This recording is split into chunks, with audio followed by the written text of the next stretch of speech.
సారీస్ ప్రతి 10,000 రూపాయల కొనుగోలుపై ఒక గోల్డ్ కాయిన్ ఉచితం. మన ముందున్న గెస్ట్ గౌతమి విష్ణు గారు ఈరోజు మనతో ఉన్నారు. వీళ్ళిద్దరిని తీసుకురావడానికి ఒక కారణం ఉంది. Kasturba Gandhi national memorial trust వీళ్ళకి ఎంత మోసం చేశారు, వీళ్ళకి ఎంత అన్యాయం చేశారు, అండ్ ఈ అమ్మాయిని మానసికంగా ఇంకా అదే కాకుండా చాలా విధాలుగా ఆమెని వర్క్ చేయించుకొని యూస్ చేసుకొని అండ్ తనని ఇబ్బంది పెట్టి కొట్టి ఇలాంటివి చాలా ఇబ్బందులు పెట్టి ఇది చేసి అదే కాకుండా లాస్ట్ 10 సంవత్సరాలు పని చేయించుకొని లాస్ట్కి 58,000 రూపాయలు ఎంతో ఈమె చేతిలో పెట్టి ఇది తీసుకొని పో అన్నట్టు, అంటే అప్పటికీ పంపలేదు. ఈమె బలవంతంగా బయటికి రావాల్సిన సిచ్యువేషన్ వచ్చింది. అసలు ఇన్ని సంవత్సరాలు 10 సంవత్సరాలు ఆమెను వాడుకుంటుంటే వీళ్ళు ఏం చేశారు, అసలు ఏం జరిగింది అనే ఈ సిచ్యువేషన్ పై మాట్లాడడానికి వీళ్ళిద్దరిని తీసుకురావడం జరిగింది. వీళ్ళతో మాట్లాడి మనకు తెలియని విషయాలు తెలుసుకునే ప్రయత్నం అయితే చేద్దాం. హాయ్ అండి, ఎలా ఉన్నారు? బాగున్నారా? గౌతమి బాగున్నావమ్మా? ఇప్పుడు ఓకేనా? ఇప్పుడు అసలు హైదరాబాద్కు రావడానికి కారణం ఏంటి? నువ్వు అంటే మా ఇంట్లో ప్రాబ్లం. మీ ఇంట్లో ప్రాబ్లమ్స్ వల్ల ఎవరు తీసుకొచ్చారు మిమ్మల్ని హైదరాబాద్? ఫస్ట్ ఎవరు తీసుకురాలా? నేను మీరే వచ్చారు. ఈ ట్రస్ట్ ఇది ఉందని మీకు ఎలా తెలుసు? ఇక్కడికి ఎలా వెళ్ళారు మీరు? ఫస్ట్ హైదరాబాద్ రావడం మొదటి అంటే సిబిఎస్ కాడ దిగిన కొత్తగా నేను అప్పుడు హైదరాబాద్ రావడం. సిబిఎస్ కాడ దిగి ఆడ కానిస్టేబుల్ ఒక ఆమె ఉండే. నేను ఎక్కువ ఏడుస్తుంటే ఆడ కూర్చొని ఏడుస్తుంటే ఏమైందా అని ఏడుస్తుంటే ఆమె తీసుకెళ్ళింది వాళ్ళ ఇంటికి. సొంత కూతురులా చూసుకున్నాను నన్ను. చూసుకొని ఎందుకు అంత బాధపడుతున్నావు, ఒక ఓమ్లో వేస్తా అని చెప్పింది. ఆడ ఓమ్లో వేసింది. ఆ నైట్కు నిమ్మలగడ్డలో వేసినారు. నిమ్మలగడ్డ నుంచి ట్రస్ట్కి తీసుకొచ్చినాను నన్ను. ఏం చేయిస్తా అన్నారు ఆ ట్రస్ట్ లో? మీకు ఎవరు ఉంటారు ఆ ట్రస్ట్ లో? Padmavati madam incharge. ఏం పని అని చెప్పారు మీకు ట్రస్ట్ లో? అంటే ట్రస్ట్ లో నీకు అంటే వారం రోజులు ఏం పని చెప్పారు, 2 రోజులు 3 రోజులు ఏం పని చెప్పారు. పని చేయకుండా ఉంటారు ఖాళీగా. తిని పండుకోమ్మా 2-3 రోజులు ఖాళీ ఉంచిస్తారు. ఇంకో నెల 2 నెలలు 3 నెలలు అయినానుకో మిషన్ కుట్టడమ్మా, నువ్వేం కుడతావు, ఏం పని చేస్తావు అని అడుగుతారు.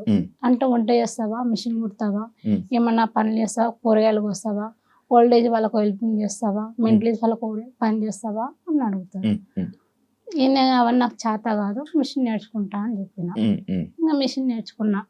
అలా మిషన్ నేర్చుకుంటానని అన్నానుకో నాకు ఇంత ఇబ్బంది వస్తుందని అన్న అట్లా కళ్ళలో కూడా ఊహించుకోవాలి నేను.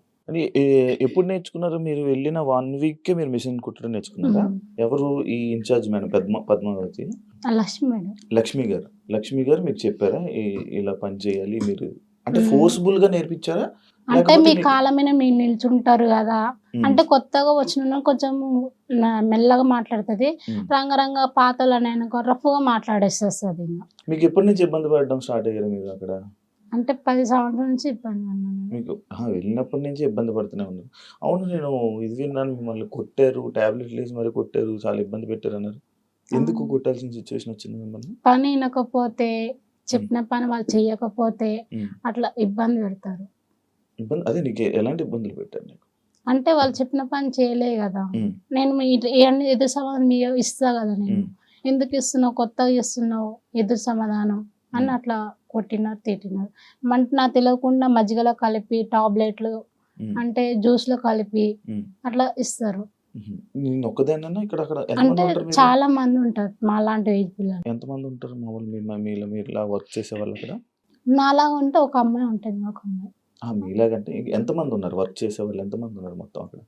మినిమం 120 మంది ఉంటారు. 120 మందికి ఇలాంటి పరిస్థితి వస్తుందా, సిచ్యువేషన్స్ వస్తున్నాయా? అంటే మొత్తం ట్రస్ట్ మొత్తం కలిపి చెప్తున్నాను నేను. ఓల్డ్ ఏజ్ అంతా 120 మంది ఉంటారు. మీరు ఇప్పుడు దాకా బ్యాగులు కుట్టారు, ఇవన్నీ చేశారు కదా, పని చేశారు కదా. ఈ 10 సంవత్సరాలు మీరు కష్టపడినందుకు మీకు ఎంత ఇచ్చారు? ఇగో ఈ డబ్బు ఇచ్చారు నాకు. నేనైతే చదువుకోలేదు, నాకు లెక్క పెట్టడం రాదు. మినిమం ఇది నా చేతిలో బ్యాగ్లో బ్యాగ్ కేసి పెట్టినారు. నేను ఎంత ఉన్నానో అడగలేదు, వాళ్ళు నాకు చెప్పలేదు. నా బ్యాగ్లో బుక్ వేసి పెట్టినారు, పోయిరా అని అన్నారు. మా అమ్మ వాళ్ళు మా మామ వచ్చినారు.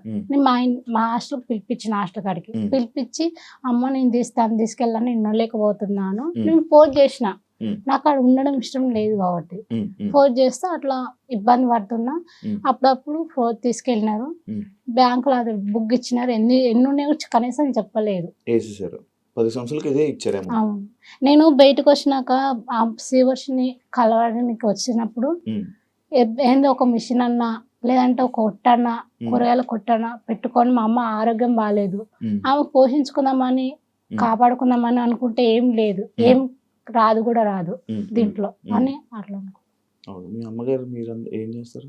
మా అమ్మ ముసలి, కొంచెం మెంటల్గా ఉంటుంది. ఇక మీరు ఒక్కరే మొత్తం ఫ్యామిలీని చూసుకోవాల్సింది మీరే. సొంత అన్న ఉన్నాడు అందరు. ఆవిడ ఇప్పుడు జైల్లో ఉన్నాడులే. ఏమైందమ్మా? చెప్పుకోలేను అవన్నీ. మిమ్మల్ని ఫిజికల్గా ఇబ్బంది పెట్టారని చెప్పి నేను ఏదో విన్నాను, మీకు ఏదో కథ ఉందని విన్నాను, నిజం అది? ఏం జరిగింది? మా ఇంట్లో ఫ్యామిలీ. మీ ఫ్యామిలీ? అవునా? మీ ఇంట్లో వాళ్ళే చేశారు అలాగా? అందుకే ఇవన్నీ తట్టుకోలేక అటు వెళ్ళిపోయావా? ఇంట్లో వాళ్ళు చేసినారు, ప్లస్ ఇక్కడ ట్రస్ట్ వాళ్ళు ఇబ్బంది పెట్టినారు, అండ్ మాటలు అన్నారు, గబ్బు మాటలు అన్నారు, ఎత్తు పొడిచినారు నన్ను బాగా హింసించినారు. ఆ హింసించడంలో బట్టి నేను ఉండలేక మా అమ్మని పిలిపించుకొని మా అమ్మాయిని పిలిపించుకొని టెస్ట్ నుంచి బయట పడినా. కాదమ్మా, ఇప్పుడు 10 సంవత్సరాల నుంచి నేను ఇబ్బంది పెడుతుంటే ఎప్పుడు బయటకు వెళ్ళిపోవాలని అనిపించలేదా నీకు? వెళ్ళిపోవాలని కానీ మీ ఎవరైనా చూడడానికి మిమ్మల్ని ఎవరు రాలేదు? మా వాళ్ళకి అసలు అడ్రస్ తెలియదు. నేను 2 సంవత్సరం ఉన్నా అని. చచ్చిపోయింది అనుకున్నారు, మా అమ్మనే అనుకున్నది చచ్చిపోయినావా నువ్వు అన్న. మొన్న మా ఊరు వాళ్ళే, మా సొంత ఊరికి వెళ్తేనే చచ్చిపోయినావు అనుకునే, నేను బతుకున్నావు అనుకోలేదు, ఎవరితోనూ లేచిపోయినావు, 10 మందితోనూ లేచిపోయినావు అని గబ్బు మాట అన్నారు. పక్కలే మా సొంత మేనమామలు, మా అత్తోళ్ళు అందరూ చుట్టుపక్కల కూడా అన్నారు, ఎవరితోనో పోయినావు అనుకున్నాం, పెద్ద పెళ్ళైనా అనుకున్నాం, పిల్లతైనా అనుకున్నాం, చచ్చిపోయిందా అనుకున్నాం, ఎన్నెన్నో రకాలు మాట్లాడు. మొన్న మా అమ్మ తీసుకొని అన్ని మాటలు మాట్లాడినారు. చాలా ఇబ్బందిగా మాట్లాడిన మాటలు, ఆ మాటలు చాలా ఘోరంగా ఉన్నాయి. ఇవన్నీ తలుచుకుని చచ్చిపోతానంటేనే మేము వెళ్ళిన చివరికి ఆత్మహత్య రెడీ అయింది. ఫోన్ చేసి ఈరోజు మీరు కనుక కనపడకపోతే నేను ఆత్మహత్య చేసుకుంటాను, ఈ రోజు లాస్ట్ అని చెప్పి గంటకు ఒకసారి ఫోన్ కొడుతుంది. సిచ్యువేషన్ ఏం జరిగిందంటే అసలు మాకు ఈ అమ్మాయి ఏం తెలియదు, మాకు శ్రీవర్షిణి అనే అమ్మాయికి పరిచయం, ట్రస్ట్ లో అయిపోయింది. అయితే ట్రస్ట్ గురించి అమ్మాయి మాట్లాడదలుచుకోలేదు, ట్రస్ట్ లో జరిగి నాకు కూడా చెప్పింది. బట్ అంటే తనకి ఇప్పటికే నేను బ్యాడ్ అయిపోయాను, ఇంకా నాకు వద్దు ఇవన్నీ అని చెప్పి తను ఇక మీడియా కూడా దూరంగా ఉండడం, ఇవన్నీ మాట్లాడలేదు. సో తను సైడ్ అయిపోయింది. మాకు చెప్పేది మేము కూడా మేము పట్టించుకోవాలి, మనకి ఎందుకు ఇవన్నీ అని. కానీ ఈ అమ్మాయి గురించి చెప్పినప్పుడు ఏముందంటే, మర్మంగాల్లో హెయిర్ తీపిస్తారు, ఇళ్లలో శానిటరీ ప్యాడ్స్ తీపిస్తారు, వాళ్ళ ఇంట్లోకి పని మనుషులుగా తీసుకెళ్తారు ఎర్లీ మార్నింగ్ 4 o'clockకి. ఇక అది రాత్రి అవ్వచ్చు, తెల్లారవ్వచ్చు, ఇక అక్కడ పని పూర్తి అయితే ఇంటికి. ఏదన్నా పండుగలు వచ్చినా కూడా సరే, ఇప్పుడు సంక్రాంతి, ఉగాది ఏమైనా వచ్చిందనుకో, ఇల్లు దులపడము, బట్టలు ఉతుకోవడము, వాళ్ళ కూతురు బట్టలు వాళ్ళ భర్తవి అండారు అవన్నీ ఉతకడము, అవన్నీ చేయడం జరుగుతుంది. ట్రస్ట్ లో పిల్లలు వాళ్ళ ఇంట్లో వాళ్ళ పర్సనల్ పనులు కూడా చేయాలి. అన్ని మీకు ఒక దీనిలో ఒక చిన్న లాజిక్ ఏంటంటే, ట్రస్ట్ లోకి ప్రతిరోజు జస్ట్ మీరు ఒక 2 hours అక్కడ కూర్చోండి, మార్నింగ్ 9 to 11 కానీ 8 to 11 కానీ కూర్చోండి. డోనర్స్ అన్నమాట, చాలా మంది బియ్యము, ఉప్పు, పప్పు, కూరగాయలు, నెయ్యి, నూనె అన్ని తెచ్చిస్తుంటారు. ఇవన్నీ వాళ్ళ ఇంటికి వెళ్తున్నాయట. నేను ఫస్ట్ చూసి చాలా హ్యాపీగా ఫీల్ అయ్యా.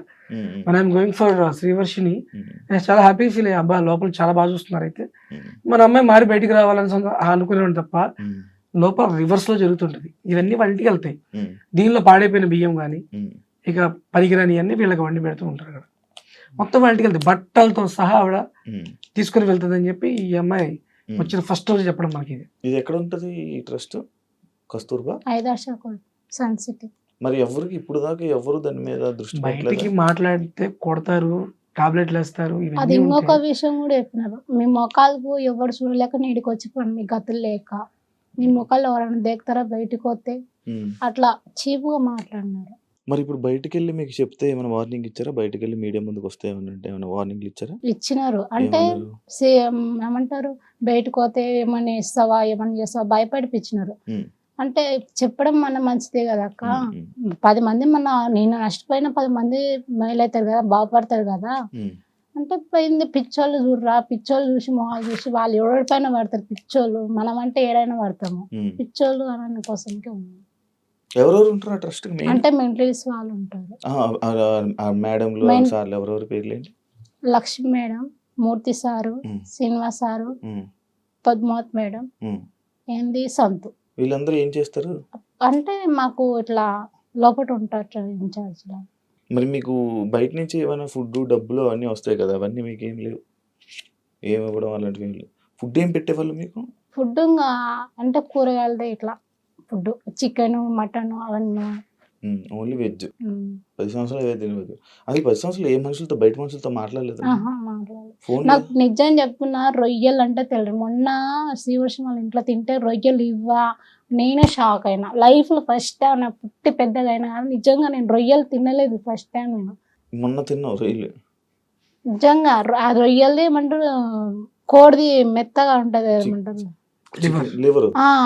అది కూడా ఫస్ట్ టైం తినడం నా లైఫ్ లో. తినలేకపోయినా, అది మంచిది అన్న తినలేకపోయినా, నా ఒంటికి అదమ్మా ఎప్పటైతే లేదు. ఫస్ట్ టైం ఏమైనా ఎక్కువ నార్మల్ అంటే చికెన్ ఇట్లా చేపలు తింటా, కానీ అవి ఫస్ట్ టైం నేను నా లైఫ్ లో చూడడం. ఎవరైనా చూస్తే నవ్వుతారు, ఇంత పెద్ద గాడిదైంది దీనికి తెలియదా అని అనుకుంటారు. మటన్ అవి తెలుసా? తెలుసు, కానీ తిన్నావు ఎప్పుడైనా? తినలేదు. అది కూడా మటన్ ఎప్పుడు తినలేదు. చికెన్ చేప అది చికెన్ చేప తిన్నారు. అయితే ఫ్రాన్స్ అంటే నేను బయట ప్రపంచం, మీ నమ్మకం బయట ప్రపంచం అంటే నాకు తెలియదు నిజంగా. ఇప్పుడు నాకు తెలుసుకుంటాను. అక్కడ ఉండేదానివి? ఆ ట్రస్ట్ నేను ఉన్నాను లోపల. నేను నీకు సెపరేట్ రూమ్ మంచిగా ఉండేదా? అందరు అంటే పెద్ద రూమ్ ఉంటుంది మాకు, గర్ల్స్ కు అందరికి, మాలాంటి పిల్లలకు 25 మంది ఉంటారు దాంట్లో. దాంట్లోనే బాత్రూమ్స్ ఉంటాయి, దాంట్లో బెడ్రూమ్స్ అన్నీ ఉంటాయి. అన్ని దాంట్లో ఫ్రీగా ఉన్నట్టు పిల్లలు. నీకు ఏం జరిగితే న్యాయం అనిపిస్తుంది ఇప్పుడు?